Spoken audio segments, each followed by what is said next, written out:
Hi friends, ಎಲ್ಲರಿಗೂ ನಮಸ್ಕಾರ. Welcome to the UK home cook channel. ಇವತ್ತು ನಾವು ತುಂಬಾ ಬೇಗ ಆಗುವಂಥ ಬ್ರೇಕ್ಫಾಸ್ಟ್ ರೆಸಿಪಿ, ಜಸ್ಟ್ 5 ನಿಮಿಷದಲ್ಲಿ ಆಗುವಂಥ ರೆಸಿಪಿ, ಉಳಿದಿರೋ ದೋಸೆ ಹಿಟ್ಟಲ್ಲಿ ಉತ್ತಪ್ಪ ಮಾಡೋದನ್ನು ನೋಡೋಣ. ಮೊದಲಿಗೆ ಪ್ಯಾನನ್ನು ಹೀಟ್ ಮಾಡಿ ಅದರ ಮೇಲೆ ದೋಸೆ ಬ್ಯಾಟರನ್ನು ಹಾಕಿ ರೌಂಡಾಗಿ ಶೇಪ್ ಮಾಡಿಕೊಳ್ಳಿ. ಸಣ್ಣದಾಗಿ ಕಟ್ ಮಾಡಿರೋ ಟೊಮೆಟೊವನ್ನು ಹಾಕಿ, ತುರಿದಿರೋಂಥ ಸ್ವಲ್ಪ ಕ್ಯಾರೆಟನ್ನು ಹಾಕಿ, ನಿಮಗೆ ಬೇರೆ ಯಾವುದಾದ್ರೂ ವೆಜಿಟೇಬಲ್ಸ್ ಇಷ್ಟವಾದರೆ ನೀವು ಅದರ ಮೇಲೆ ಹಾಕಬಹುದು.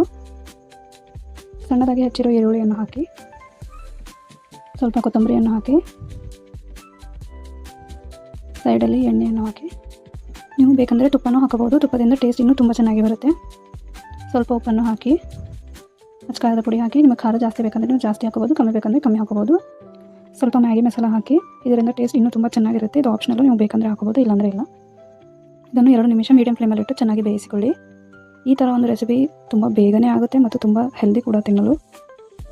2 ನಿಮಿಷ ಆದಮೇಲೆ ನೋಡಿ ಎಷ್ಟು ಚೆನ್ನಾಗಿ ಉತ್ತಪ್ಪ ಬರ್ತಾ ಇದೆ ಅಂತ. ಸ್ಪಾಂಜಿ ಆಗಿರುವ ಉತ್ತಪ್ಪ ತಿನ್ನಲು ರೆಡಿಯಾಗಿದೆ. ನಿಮಗೆ ಇಷ್ಟವಾದರೆ ಲೈಕ್ ಮಾಡಿ, ಶೇರ್ ಮಾಡಿ, ಕಮೆಂಟ್ ಮಾಡಿ.